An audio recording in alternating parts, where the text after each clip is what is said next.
Их дэлхий дээр амьдрал бий болсноос хойш хог хаягдал үүсч эхэлсэн. Бидний хүрээлэн буй ихэнх зүйлсээс хог хаягдал гарсаар байдаг. Улс их орон хөгжихийн хэрээр техник, технологи хөгжиж улмаар хүний хэрэглээ үлэмж нэмэгдэж эцсийн үр дүнд нь хог хаягдал асар ихээр ялгарч байна. Орхон аймгийн хүн амын өсөлт, амьдралын хэвшил, дадал хандлага, зогсолтгүй өснө нэмэгдэх хэрэглээ, хотжилт, үйлдвэржилтийн нөлөөллөөр сүүлийн 10 жилд хог хаягдлын хэмжээ 70.4%-аар өссөн байна. Тухайлбал 2010 онд 20.1 мянган тонн, 2015 онд 28 мянган тонн, 2020 онд 34.4 мянган тонн хогийг аймгийн хотогчуулах газар очиж тээвэрлэн дарж устгажээ.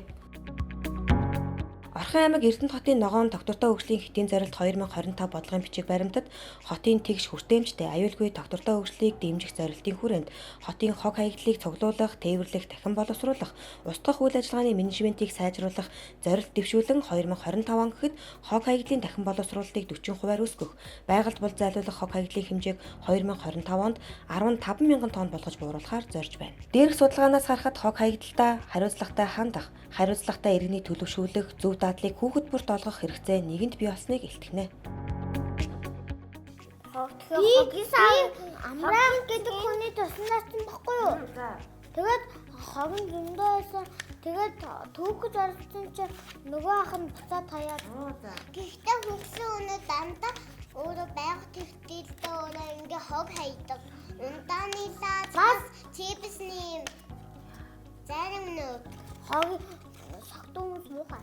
Элхүүгээ элхнийхээ ашиглаяа бас дээрээс нь чипснээр манай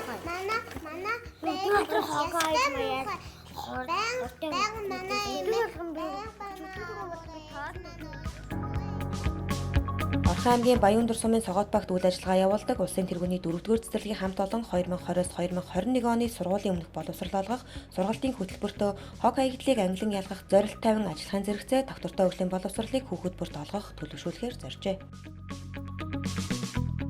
За бид өнөөдөр шинэ үеийн гэр бүл, шинэ үеийн хүүхдүүдийг сургаж мөжүүлж байгаа боловсролын байгууллагын анхан шатны одоо суурийн тавьдаг сургуулийн өмнөх боловсролыг олгодог ийм байгууллага байгаа. Тэгэхээр өнөөдөр одоо яг бид бүхний энэ нийгмийн өмнө хүүхэд багчууд, эцэгчүүд, багш сургууль мөжүүлэгч бид бүхний өмнө тулгараад байгаа нэгэн асуудал гэх юм бол яах аргагүй хог хаягдал байгаа. Тэгээ хог хаягдлыг яаж одоо зайлуулах вэ? Хог хаягдлыг яаж багасгах вэ? Яаж байгаль их дэлхийгээ хамгаалах вэ гэдэг энэ асуудал руу яах аргагүй одоо өнөөдөр хүн болгонд эцэгчүүд болгон иргэн бүр тулгараад байгаа асуудал байгаа. Тэгэхээр зэрэг нь 2021-с 22 оны хичээлийн жилд манай 4-р цэцэрлэгийн хамт олон ерөн хичээлийн жил эхэлсэн 9 сараас хойш энэ хог хаягдлын асуудал дээр ингээд төсөлт арга хэмжээ зохион байгуулад сургалтын хөтөлбөр гаргаад ингээд яг үйл ажиллагаагаа эхлүүлээд явж байна. За тэгээд энэ хог хаягдлыг юуны төрөнд одоо цэцэрлэгийн хүүхдүүдэд хамгийн түрүүнд хог хаягдлыг ангилан ялгаж хаях юм аа. Хогийг аль болох бага гаргах юм аа. Хогийг гэдгийг бол ерөнхийдөө нэг одоо ундааны сав байдаг юм. Нэг цаасыг дахин ашиглаж болох юм аа гэдэг энэ л ойлголт, энэ мэдээллийг өгөх. За нэг хог, нэг ундааны савыг одоо байгальд хайснаар байгальд маань яаж бохирдох вэ гэдэг энэ л асуудлыг биднэрт өгөх гэж одоо энэ төсөлт арга хэмжээ энэ ажлуудаа одоо эхлүүлээд ингээд явж байна. Тэгээд ямар ч гэсэн нөхцөл орчныг бүрдүүлээд хүүхдүүдэд ойлголтын нөгөө сургалтыг явуулаад хэдэн төрлөөр ангилдгийг ямар өнгөтэй нь яг дэлхийн стандартуудаа ингэж олон улсын стандарт байдгийг энэ хог хаягдлын ангилан ялгах энэ стандартуудыг багш нартаа сургалт болгож явуулах, хүүхдүүдэд хичээл сургалт үйл ажиллагаа явуулах, эцэгчүүдтэй бас хамтран энэ талаар ярилцсан, эцэгчүүдэд бас ойлголт өгөх гэсэн энэ одоо чиглэлүүдээр төсөлт арга хэмжээгээ зохион байгуулад явж байна. Манай аймагч бас арай одоо бусад аймагуудыг бодох нь хог хаягдлыг ангилан ялгах менежментийг нэлээд төлхөө хэрэгжилж байгаа. Одоо бас байгаль экологийн асуудлыг нэлээд одоо их хурцаар тавьж энэ байгаль экологийн нөхөн сэргээлт дээр нэлээд анхаардаг ийм аймаг байгаа. Тэгээд мөн саяхан одоо аймагт маань энэ хог хаягдлыг ангилан ялгах менежмент эхлүүлээд хогийн машин, хог ялган хаях, хог одоо шатаах, зуух энтрийг бас хэрэгжүүлж эхэлж байгаа юм билээ. Тэгэхээр энэ бүхэнд одоо манай өнөөдөр байгууллага 4 настай, 5 настай хүүхдүүд багш сургууль мөжүүлэгчид манай одоо энэ цэцэрлэгийн эцэгчүүд бид бүхэн бас оролцуулж одоо нийгэмдээ бас юм эерэг одоо уур амьсгалыг бий болгоё. Байгаль их дэлхийгээ хамгаалъя гэсэн энэ аянд л нэгдээд одоо сургалт үйл ажиллагааныхаа нэг хэсгийг болгоод явуулж байна да. Хүүхдүүд хог хаягдлаа ангилан ялгаж сурахын зэрэгцээ эхлэхийгээ бид өөрсдийн бяцхан гараар авран хайрлаж хог хаягдалтай хариуцлагатай ханддаг сур боловсролыг олж авч байгаамаа. хогийн сав маань болохоор яг хог биш буцаад боловсруулж ариутгаад угаа цэвэрлээд ариутгаад одоо сургалтын хэрэглэгдэхүүн хүртэл ашиглаж болд юм шүү гэдгийг маань одоо мэдүүлэхийн тулд бид нар одоо бэлэн одоо хогийн сав худалдан авахаас татгалзаад одоо энэ одоо ундаа сүүний сав байгаа байхгүй юу. Тэгээд энийг одоо бүгдөө гэрээс нөгөө хаягдал материалаа авчираад хэрэглэсэн хаягдал материалаа авчираад тэгээд угаа цэвэрлж ариутгаад ингээд хогийн сав болгоод за ингээд нөгөө хогийн савынхаа тэмдэглэгийг тавиад одоо ингээд дэлхийн нийттэйг ингээд мөр зэрэгцэн алхъя гэсэн үүднээс ингээд хийж байгаа. Тэгээд энийг болохоор одоо цаашдаа хог хаягдлаар дахин боловсруулах гэж одоо жишээ нь ногоон өнгөн дээр дахин боловсруулах гэдэг дээр бол бид нар сургалтын хэрэглэгдэхүүн болгоод ашиглаад явц жишээтэй ингээд бэлдэж байгаа цаашдаа. За тэгээд ганцхан нөгөө хүүхдэд ингээд зориулаад юм хийгээд байгаа юм биш. Эцэг эхчүүдтэйгээ бас хамтрах юм үйл ажиллагаа бас явуулж байгаа. За хүүхдүүдээрээ болохоор ингээд дэлхийгээ будуулаад тэгээ энэ доор ингээд эцэг эхчүүдтэйгээ хамтраад хүүхдийнхээ бүтээл дээр хамтраад эцэг эхчүүдтэйгээ их дэлхийгээ яавал бид нар хайрлах чадах уу? Ямар ингээд учир шалтгаанаас болоод дэлхийн маань ингээд сүйдээд байгаа юм бэ? Одоо ийм хэцүү байдалд ороод байгаа юм бэ гэдгээс бас өрчлөн сэргийлээд ингээд ярилцаад бас ийм бүтээл ингээд гаргах гад ингээд зорж байгаамаа. Тэгээд дээрэс нь хүүхдүүд маань айгүй их таата хүлээж авч байгаа. Тэгээд нөгөө нэг хогийн булангаа ингээд тогтжуулснаар хүүхдүүд нөгөө тодорхой яг ийм харж сонсохоосоо илүү хүртэж барьж мэдэрдэг учраас хогийн булангаа бодиттой ийм үзүүлэн болгон ашиглаад ингээд тогтжуулсан байгаамаа.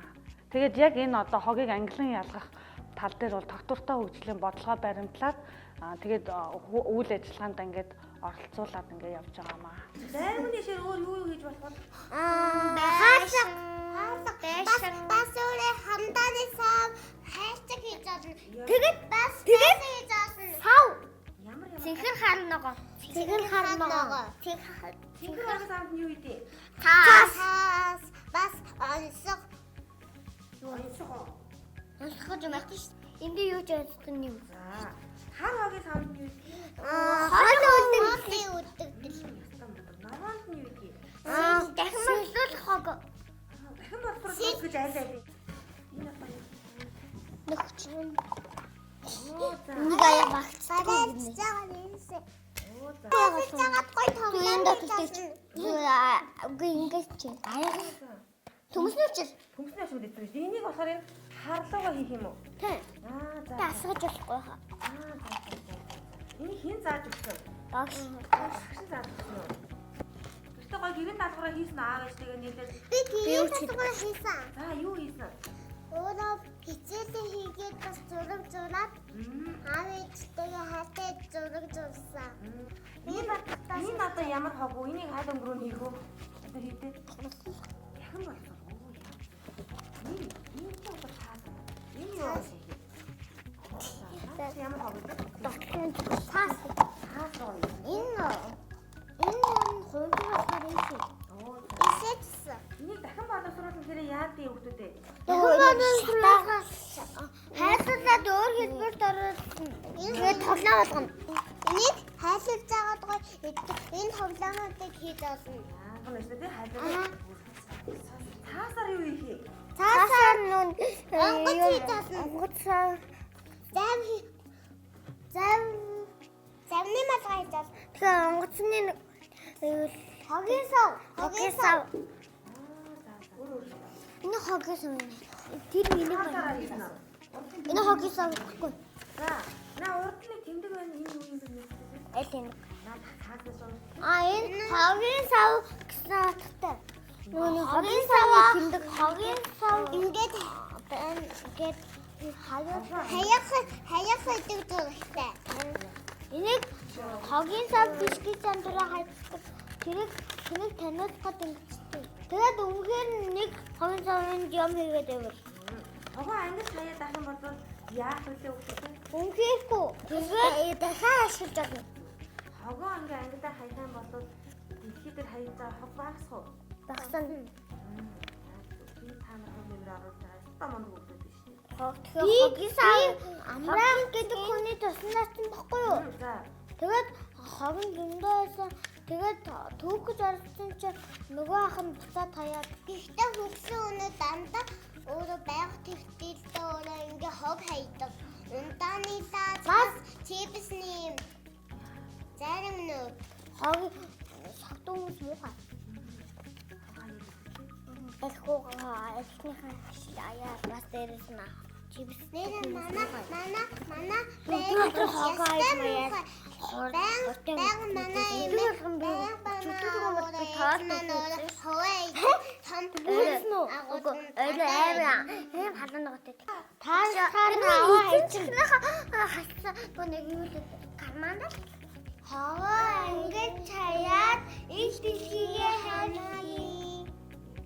Байгаль дэлхийгээ бохирдуулахын тулд хүүхдүүд маань хог хаягдлыг яаж ашиглах вэ гэдэг талаар нэлээд мэдлэг мэдээлэл олгож төлөвшүүлж эхэлж байгаамаа. Тэгээ үүнийхээ хажуугаар бас ангитай хүүхдүүд маань ингэж хог хаягдлыг ялгаж сурснараа сураа зогсохгүй мөн орой эцэг эхчүүдтэйгээ бас хамтарч ажиллах тал дээр түлхүү их анхаарч ажилладаг манай ангийн хувьд. Эцэг эхчүүдийн маань хандлага бол маш ээлдэг, зөв талаас маш их аятайхан хүлээж ав. Гэр бүлдээ бол маш их хогоо зөв хаяад сурж байгаа. Наазах нь хэтэл манай хүүхэд машинаас хогоо аваад ерөөсө хаяхгүй байгаа багшаа.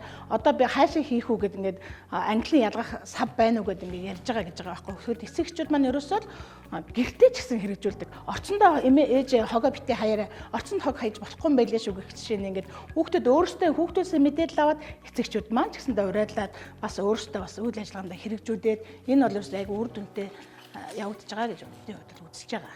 За энэ хоримогчоор бол хүүхдүүдийг хогоо хэрхэн яаж ангилан ялгаж сурахыг хүүхдүүдэд зааж өгөөд гэр бүлд нь одоо даалгавар болгож өгч явуулж байгаа. Хүүхдүүд маань энэ даалгаврыг ээж аавтайгаа ах эгчтэйгээ хамтран даалгаврыг маань гүйцэтгээд даалгавар маань бол одоо энэ хүүхэд одоо бага наснаас эхлээд хог хаягдлаа хэрхэн зөв ангилан ялгаж сурж байна гэдэг. Хүүхдүүд маань өглөө ирчээд багштай бас ингэж ярьж байгаа байхгүй.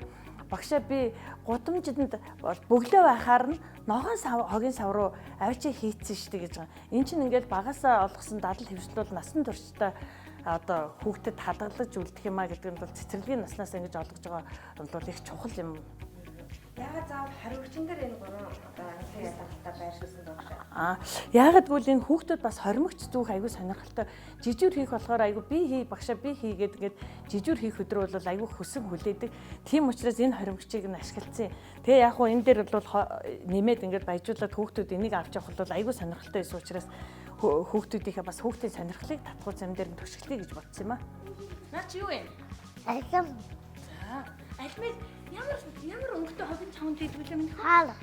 Оо за. Зөв хүүхдүүдээ. Оо зөв. Наадах чи юу вэ? Хавалчих дээр хараа. Цаас. Юуны цаас? Нэгэн цаас.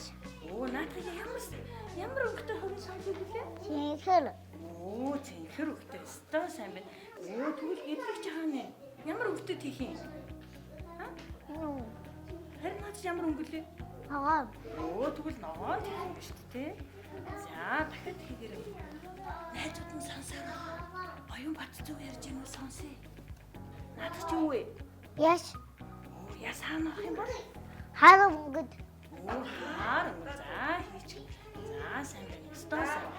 Зул гарах харьцуулан жишг аргадаа ингээ заахын тулд энэ тоолны 50 гэж ярьдаг. Монголоор бол бид нар дээр үед бол кас гэж яриад байдгаас. Энийг ашиглаад бас хийж байгаа нь бол бас багш нар нэг сургалтынхаа хэрэглэгдэхүүнийг бас дахиад ингээд өөрчлөлт хувилбарыг одоо өөрчлөлтөд ашиглаж яана гэдэг нь бас чухал. Энэ нь болохоор нөгөө бас хүүхдүүд чинь одоо хар нөгөө дандаа юу байгаа шүү дээ. Хоолны үлдэгдэл. Хоолныхоо үлдэгдлүүдийг ингээ хийчихэд хэдэн хоолны үлдэгдэл байсан гэдээ эргээгээд энийг сургалтын хэрэглэгдэхүүнд бас ашиглаж болно. За тэгвэл ногоон дээр тэгвэл одоо энэ шил сав гэдэг чинь энэ чинь ногоон чинь тэрэн дээр одоо хэд бэ гэд хүүхдээр тоолуулж болно. Энийг л барга эргээ сургалтынхаа хэрэглэгдэхүүнд тэгвэл энэ хоёрын тоогоор тэнцүү байна уу, тэнцүү биш вэ нү? Ингээд бас дээр нь тэгвэл тавиад үзтээ аль нь олон байна, аль нь цөөн байна гэдгээ бас ингээд хүүхдүүд бас ойлгуулчих нь бас их чухал юм. Тус цэцэрлэгт 18 бүлэгт 565 хүүхэд суралцж байна. Өдөр тутмын үйл ажиллагаанаас энгийн хог хаягдал болох цаас, хоолны үлдэгдэл, ногооны хальс, яс зэрэг нийтдээ 30 орчим килограмм хог хаягдал гардаг байна. Үүн дотор эрдэнэт мал сүргийнхээ шагааг цуглуулан, оюун бэлгийн ог болсон Монгол наадгаа урлан хүүхэд хүмүүжлийн аргад ашиглаж байна. Гард орох зүйлсээр хүүхдийн нас сэтгэхүй тохирсон сургалтын хэрэглэгдэхүүн хийж сургалтын орчин сайжруулахаас гадна эцэг эхийн оролцоогч мөн нэмэгдүүлж чадсан байна. Ингээд энэ зам занштай хүүхдүүдэд өдөртхийн тулд ардын тоглоом наадгаагаараа тоглох шаардлага гарсан биднэрт. Энийг ингээд тоглоом наадгаагаараа тоглохын тулд энэ тоглоом наадгааг дэлгүүрээс авъя, мөнгөөр авъя гэхээс оронд галтгооноос гарсан энэ малын яс хаягдлуудыг ашиглаад ингээд сургалтын хэрэглэгдэхүүнийг бол төрөл бүрээр нь хийж ингээ хүүхдүүдээрээ тоглуулдаг. Энэ галтгооноос гарсан энэ малын яс маань эргээд дахин боловсруулад энийгээ эргэж буцалгаад ингээд дахин боловсруулчаар эргээд бидний сургалтанд янз бүрээр ашиглах бүх одоо сургалтын хэрэглэгдэхүүн болж ингэж дахин ашиглагдчихж байгаа нь бол бидэрт ингэж мөнгөөр авдаггүй, үнд сэнгүй олддог хог хаягдал маань эргээд ийм үнэт зүйл болж байгаа нь бол бидний энэ үйл ажиллагаанаас бас харагдаж байна гэж үзэж байна. 5 дотор болгоныг ийм шагаан цаг болгоцсон чи ерөөсөө би энэ тоглоомоор энэ шагаагаар ингэж тоглодог, ингэж морь уралдуулдаг, ингэж шагаа шүүрж тоглодог гэд шагаан тоглоомоо мэдэрсэн хүүхдүүд гэртээ гарч байгаа тэр ясны хаягдал, тэр үхрийн том шагаа, одоо энэ юуны хонь малын ямааны шагаануудыг ерөөсөө хаяхгүй, энэ богцыг хүртэл одоо хаяхгүй би энэ шагаагаар ийм хэлгэн гээд эмээ өвгөөсөө шаардсан баг жишээтэй эмээ өвөө нь өөрснөө ийм тоглоом хийчлээ гэж санаачлаад хийсэн баг жишээтэй ингээд эцэгчүүд хүртэл ингээд бас санаачлаад эдний эцэрлэг ингээд ийм шагаа хайдгүй юм шагаагаар ийм хийдэг гэд ингээд төрөл бүрийн одоо энэ алаг мэлхий ерөн сувенирны тоглоом зүгээр тооллын хичээлээр шагаагаа тоолж явах жишээтэй ийм одоо сампин гэж нэрлэдэг л дээ шагаан тоглоом. Энэ тоглоомыг хүртэл хийж өгсөн баг жишээтэй. Инхээр хог хаягдлуудад хаягддаггүй маа, эргээд боловсролдоод хүүхдүүдэд маань юм үнэт тоглоом болдго юм аа гэдэг маань бидний үйл ажиллагаа ингээд харилцан уялдаатай ингэж харагдаж байгаа нь эцэгчүүдэд түгээн дэлгэрэгдэж байгаа. Одооны залуу ээж аауд одоо шагаагаа цуглуулад эхэлж байгаа ийм сайхан үр дүн гарч байгаа гэж үзэж байна бид нар. Олон улсад төдийгүй Монгол улсын хог хаягдлын бүтэц, тухайн хотын хөгжил, нийгмийн байдал, тэрч байтугай олон улсын харилцаа хэрхэн өөрчлөгдөж буйг хог хаягдлын хандлагаар нь тодорхойлж байна. 2020 оны 7 дугаар сараас энэ пресний машиныг авчирч ухсраад энэ талбай дээр манайх ажиллаулж байгаамаа. Энэ талбайг бид нэр өөрсдөө зассан. Манай компанийн тэгээд одоо энэ жилээс одоо бүрэн ажиллаж эхэлж байгаа. Бага хэмжээгээр бид нэр ажиллаж байгаа. Одоохондоо одоо ингээд манайхан өөрсдөө хогаар ялгаад ирэхээр бол энэ өшөө өргөжнө. Одоо манайх энэ дэлгүүрүүдээс гэлгар уут авд энэ. Тэнд ундааны сав авж, баакум цонх авж, тэгээд тэр хуунцар савнууд авна. Хатаан цаас бас багш үү тий? Цаас бас авна. Гэхдээ цаас ундааны сав хоёр одоохондоо үн муутаал байгаа. Гэхдээ авна. Ундааны сав нь болохоор цэвэр одоо энэ авж байгаа энэ хаягдлууд маань цэвэрхэн байх хэрэгтэй. Ааха зөв. Гэртээ сайн ялгаал тэгэл ялгасаага ялгадаг сав тавиал тэр сав руу хийх хэрэгтэй. Ангилдаг тавнууд. Энэ үйл ажиллагаанд ч одоо ашиглагдаж байгаа энэ машин байна. Прессэлдэг босоо пресстэгч машин харагдаж байна тийм. Энэ машиныг одоо аймгийн байгаль орчин ажилчлалын газраас танаад одоо олгож үйл ажиллагаа. Тийм манай энэ Орхон аймгийн байгаль орчны газар тийм Мог пластик гэдэг унцар боловсруулдаг том компани байдаг. Тэрний арай Улаанбаатарт үйл ажиллагаа явуулж байгаа нэг 2 дахь зүгтээ дээр бүтээгдэхүүн үйлдвэрлэж байгаа Мом пластик компанид одоо танах энд ангилаж ялгасан давхар хогуудаа аваачиж одоо тушааж нийлүүлдэг гэсэн үг үү? Тий. Манайх урд нь бол Мог пластик компанитай хамтарч ажиллаад энэ пресний машиныг тавих гэж одоо Мог пластик компанийн манайхаас ирж ажлын энийгээ тавих гэж одоо газар сонгож бид нэр бас энэ түүхийн эднийхээ хэмжээг бас тодорхойлж ирсэн. Урд нь одоо тэр нь болохоор 18 оноос хойш хийгдчихсэн. Урд нь бол бид нэр бол Мог пластикч бүтээгдэхүүнээ нийлүүлдэг байсан. 7 хоногт одоо хэдэн тонн хогийг ачиж аваа? Бид нэр 14 хоногт 5 тонн хаягдал ялгасан тий. Тэг ялгсан хаягдлыг Улаанбаатарт явуулдаг. Ялгаар ут гэхэд дотроос өөр баг шиг байна. Нөгөө скотч байна. За дээрэс нь энэ хүнсний болон бусад нөгөө барааны ялгаар утууд ах шиг байна. Манай Орхон аймгийнхан бол энэ хүнсний дэлгүүрүүд бүгд хогийнхаа юугаа гялгаруудаа ялгаж өгдөг. Тэгээд 14 хоногт нэг удаа авч бүх дэлгүүрээс авдаг. Нэг 3 тонн 4 тонн орчим гарна шүү. Булган аймгаас бас манайх очиж авдаг. Энэ одоо бүтээгдэхүүн маань одоо килограммыг нь тухайн одоо аж ахуйн үзэгдээс одоо дэлгүүрүүдээс худалдаж аавнаас танах тийм. Тийм бид нэр одоо 400 төгрөгөөр худалдаж авч байгаа. Хэрвээ энэ давтраад ирэх юм бол 500 төгрөгөөр авах. 1 килограммыг нь очиж авбал 400 төгрөг. Хэрвээ яг энэ газар дээр нь авчраад өгвөл 500 төгрөг тооц худалдаж авах юм. Тийм энэ болохоор скотч гэж энэ барааны гадна талаар ирдэг ийм юу энийг бол боловсруулдаг үйлдвэр бас байгаа. Дөрөв тэнд харагдаж байгаа нөгөө автомашины тасалгааны савнууд ах шиг байна. Энэ савнууд үзэхгүй. Энэ одоо ямар үнэтэй? Энийг одоо жишээлбэл автны нөгөө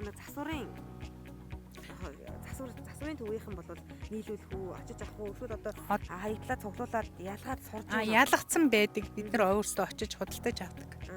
Заримаас нь худалдаж заримаас нь бол тэгэл ялгасныг авдгийг. Энэ дээр одоо юу гэдэг килограммын дээр жишээлбэл ундааны савн дээр нөгөө бохор биш цэвэрхэн байх хэрэгтэй гэж байна. Тэр савнууд дээр ямар шаардлага тавигдах вэ? Тэр дахиад боловсруулагдана, ялгагдана өнгөөрөө. Тэгжээж юу энэ болохоор анхан шатныхын зүгээр одоо хүмүүсээс аваад тэгэл пресслээд явуулж байгаа аахгүй яг үйлдвэр дээр очихоор өнгөөрөө ялгагдаад тэгээ боловсруулагдана. Одоо толгомдож байгаа асуудлууд байна уу? Байна. За ямар асуудал байна? Одоо бид нэр анхан шатныхаа энэ үйл ажиллагааг манай компани бол ингээд хийгээд эхэлсэн байгаа. Одоо энэ албан газрууд, айл өрхүүд, сөөх бид нэртэйгээ гэрээ хийгээд албан ёсоор хогны одоо хог ялгсан саваа тавиад тэн дээрээсээ тэрвэрлэлт хийж авна. Тэгээ хүмүүс ажилд аавна, машин аавна бас ажил бай. Хаягаад бас арай тодорхой болгож тавина. Тэгэхээр анхан шатандаа буюу одоо иргэд маань гэртээ одоо хогоо ангилан ялгаж хаяснаар бол тухайн энэ байгууллагын үйл ажиллагааг дэмжиж мөн Орхон аймгийн хэмжээнд хаягдаж байгаа хог хаягдлын хэмжээ маань буурах түүнийгээ дагаад байгаль орчинд нөлөөлөх сөрөг нөлөөллийг бууруулах гээд олон давуу талтай ийм үйл ажиллагаа эхэлсэн байна. Аливаа ажилд орчныг одоо бүрдүүлээд өгөх нөхцөлийг бий болгоод өгсөн байхад дараа нь энэ дээр хүмүүсийн хүмүүсийг одоо хандлагыг нь өөрчлөх дадал хөвшилтэй болгох нь бол бас дараачтай амар ах юм аа л гэж бодож байгаа. Тэгээд энэ одоо сургалт мөржлийнхаа үйл ажиллагаанд хүүхдүүдийнхээ боловсролд, эцэгчүүдийнхээ боловсролд гар бие оролцсон одоо нэг баг болон одоо энэ байгууллагын төлөө чин сэтгэлээ гарган ажиллаж байгаа энэ хог хаягдлыг Ангилан ядлахын төлөө суралцагч хүүхд багчуудынхаа боловсролын төлөө эдгээр зүйлүүдийг одоо хийсэн бас үйлчлэгийнхаа энэ ажилчдаар бахархаж байна. Аймаг Эрдэнэт хотын хэмжээнд 22 нэр төрлийн хог хаягдлыг Ангилан ялгаж 7 хоногт 10 тонныг хуримтлуулан хог хаягдлыг дахин боловсруулдаг үйлдвэрүүдэд нийлүүлэх тогтолцоог бий болгох ажил амжилттай эхлэж байна. Тус цэцэрлэгийн хамт олон Ангилан ялгасан хог хаягдлаа эдийн засгийн эргэлтэнд оруулахаар төлөвлөж байна. Энэ удаагийн сурвалжлагаар бид хог хаягдалтаа хариуцлагатай ханддаг иргэнийг төлөвшүүлж буй туршлагаас үзүүллээ. Хоошид Орхон аймгийн хэмжээнд төдийгүй улс орон даяар зөв дадал хандлагатай иргэн бүрийг төлөвшүүлэхийн төлөө хүн бүрийн оролцоо чухал байгааг онцоллоо.